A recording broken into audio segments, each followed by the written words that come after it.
again, welcome back. Okay, we're going to get onto our art making now. We've got Katie Kea and we've got B here.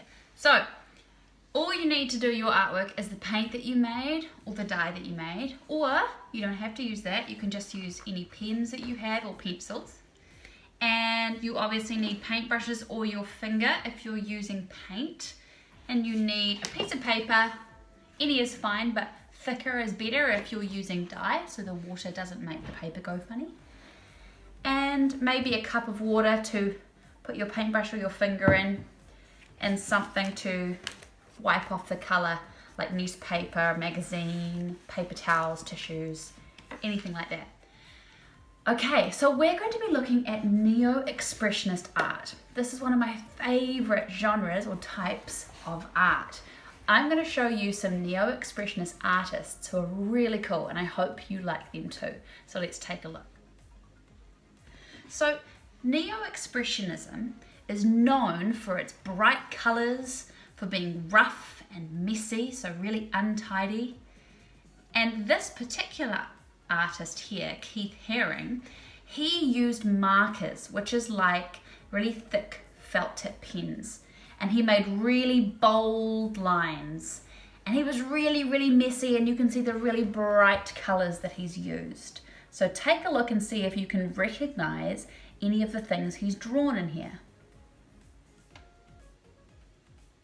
Well, I feel like I can see a flower at the bottom. There might be a TV screen up the top.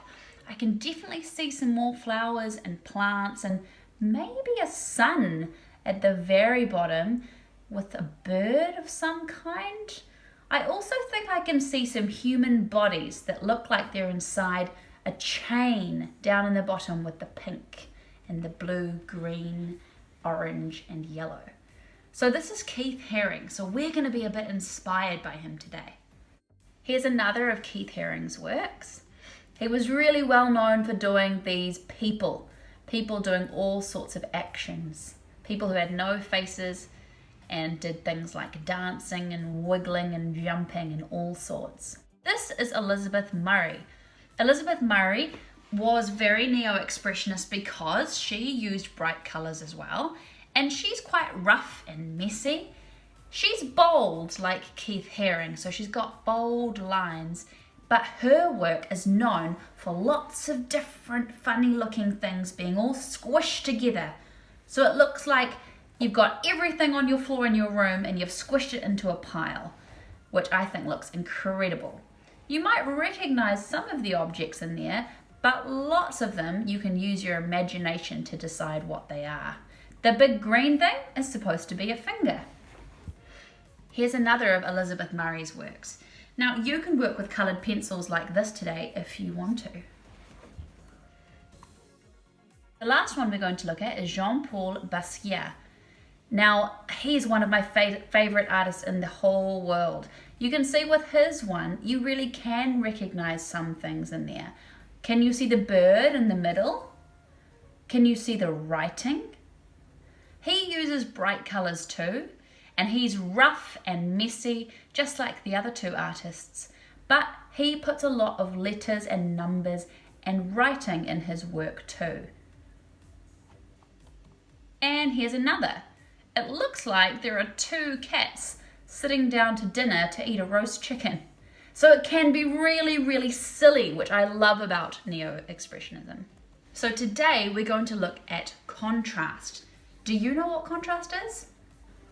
Contrasting colours are colours that are very different from each other. So you might have heard the terms hot and cold colours before. So a hot red next to a cold blue looks really effective because of the contrast, because of the difference between them. We're going to use a colour wheel today, just like this one. Now, can you see the green on one side has an arrow going all the way to the red on the other side? That's because those two colours contrast. They're as different as you can get. Can you find any other colours that are on the opposite side of the colour wheel?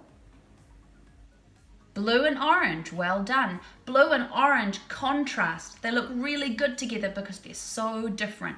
They're on two opposite sides of the colour wheel, same as yellow and purple. And the list goes on. Okay, so we're going to get into our art making now. I've got my colour wheel here, so it's going to help me when I'm doing my drawing and my painting. I'm actually going to push my paint to the side for now because I'm going to start off by doing some drawing, some doodling on my paper. So I'll do that now.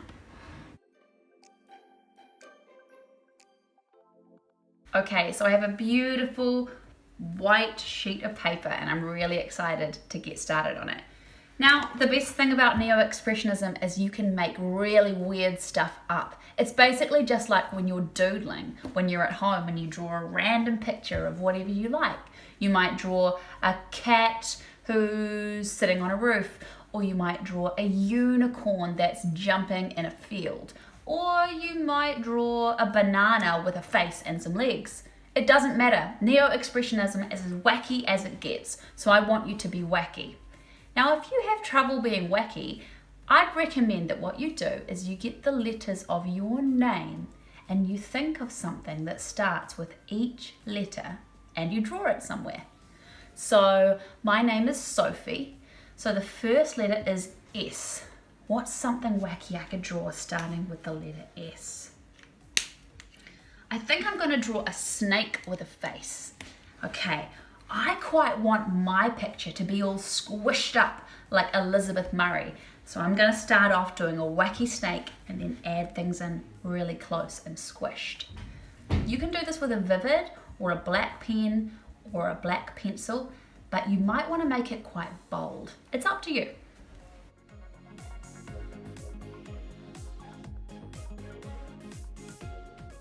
Now I'm going to make it really messy. It doesn't need to look perfect.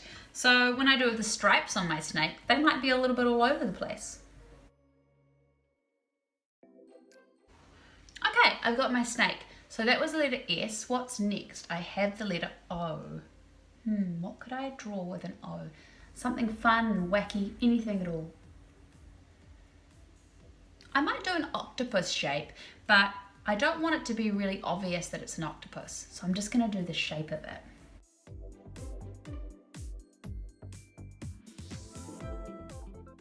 Is that 8? That's 7. Oh well, it can be a 7-legged octopus. Okay, that's all I want to do. I don't want to give it eyes or anything. Oh, maybe I could give it little suctions on its tentacles though. Cool. Okay, I've done O. Now you don't have to do it this way. You can just draw whatever you like on there. Just anything that comes into your head. It might be what you're looking at out your window. It might be just something that you really like drawing at the moment, or characters. Just have fun with it. But I'm going to use the letters of my name because I'm having trouble thinking of wacky things. So S for Sophie was snake, O octopus. Next is P. What could I do for P? I think I'll just do a pear shape. My pear is going to be inside my octopus's head. Okay, P. H is the next one. H. What could I draw that starts with H? I'm going to draw happy. So I'm going to have a shape that looks really happy. Now that might mean something different to you than it means to me, but this shape makes me feel happy. That shape makes me feel happy. Okay, H. Now I've got an I. What could I do with I? I might do icky. I might write the word icky in really silly writing. I'm going to try some Basquiat style writing. Icky. Okay, S-O-P-H-I. Now I've just got E. What could I do starting with the letter E? I might do eyeballs. I might do all sorts of eyeballs over my page to make it look how I want. But they're not going to look exactly like eyeballs. They're just going to be a little playful doodle that looks a bit like an eyeball.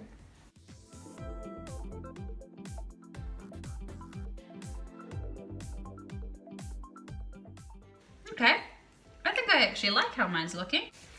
Okay, I made a really wacky picture. Now I get to colour it in. So let's think about how the other artists did it. Basquiat used paint and he went a little bit wild with it. It was really messy and funny patches. Who else do we have? Herring, he coloured in with a really thick marker and it was really messy and untidy and scribbly. And sometimes it was perfectly coloured in, so you couldn't even tell that it was actually just pen. And how about Elizabeth Murray? If she did paint, she coloured it in really bold and bright and thick. You could do any of those things. Let's see what I'm gonna do. Oh, Katie Kea says, what about the contrast colour wheel? Oh, well, I put it just up here so we can look at different contrasting colours that we might want to use. So I'm going to start with yellow right at the top here. And next to the yellow, what's a really contrasting colour? Let's go right down the wheel. Oh, I could use purple. I might use yellow and purple. Okay, let's go. Okay, I think I'm going to do some patchy background in yellow. So I'll get the yellow paint I made. And let's put some yellow on somewhere.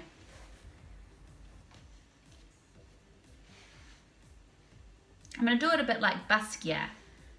Really, really messy. Just in a patch. Now this is why it's great if you used a vivid marker, because if you use a normal felt tip pen, or I actually had a watercolor pen, then it might run when you put on the paint. Where else could I put yellow patches? Maybe I'll do a yellow pear. I'm going to do it really thick like Elizabeth Murray.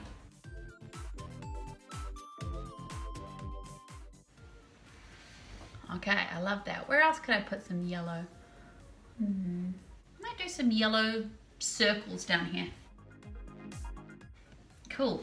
Okay, I want to get some purple next to my yellow so that it's really contrasted. It's really different, which makes it really nice to look at. But I don't know if I'll use my paint. I kind of want to use a marker. Maybe I'll do a mixture. I'm going to do a purple eyeball next to my yellow pear. Maybe some purple tentacles. And now why don't we use the paint? I'm going to get a smaller brush. I'm going to do purple paint on my snake right next to my bright yellow patch. Can you see how you can see all the paint marks? Oh, I'm liking how it's looking. Okay, what could I do next? Well, let's have a look at our colour wheel. I think I want to do some blue. I might do blue pen to start with. Where could I put my blue? I might do my blue happy shape.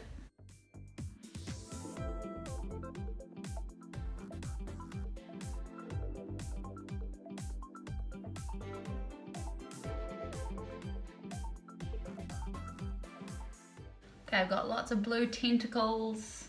So what can I put next to some of this blue? Well, what's the opposite on the colour wheel? There's blue. Ooh, it looks like orange. Orange could be fun. So hopefully at home you've started your own crazy Neo-Expressionist doodle painting.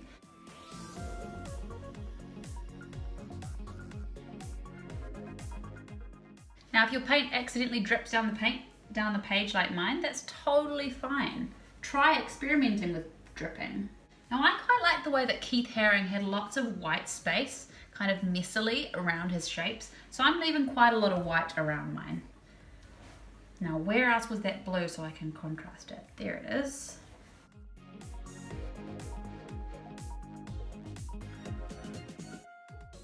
Okay, I've got some orange on there.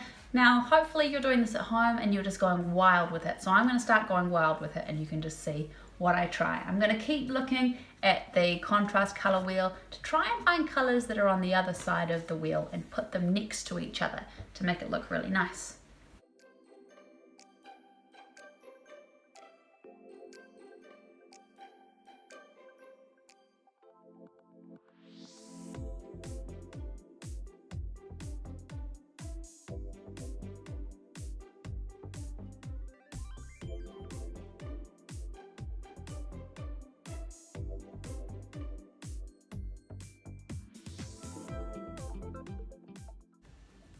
Ooh, that looks like jam. It's delicious.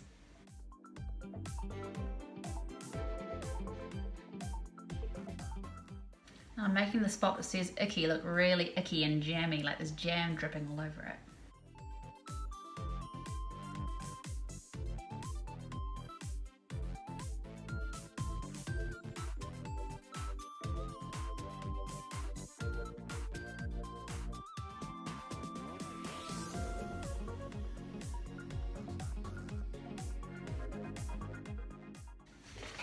And there you have it, my wacky Neo-Expressionist painting that's inspired by Jean-Paul Basquiat and by Elizabeth Murray and by Keith Haring.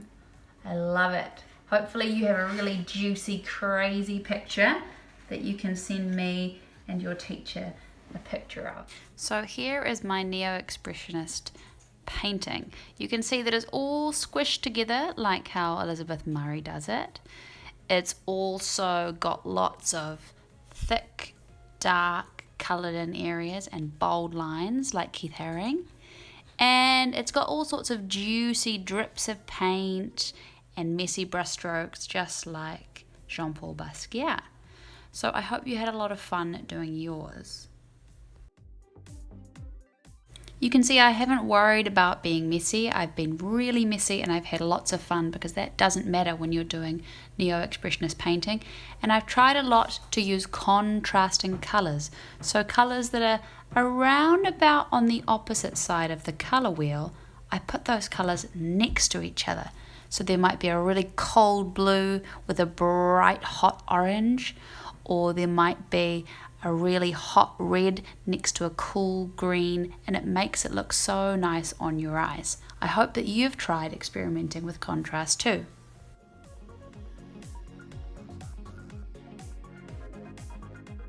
Okay, I hope you really enjoyed today's lesson. I'm really messy. I've got paint all over the table, everywhere. Hey Bee, hey Katie. Okay, we're going to finish up with our kara kia now. Mahu ngā kiraro. Kia inoi tātou, ka pā ki tua, ka pā ki waho, ka pā ki te whare, ka pā ki te roa, ka pā ki te pau e tūnei, kia mā te araki, kia mā te tauira, nō hau e rua tau, e tāne te wairoa e, whānau, whāna, haramai te toki, haumi e, hui e, tāiki e. Tūmeke, awesome. Thanks so much for joining me today for our wacky Neo-Expressionist doodle drawings. So I will see you next time we have another daily demo. Ka kite anō. Say bye, Katie Kea. See ya.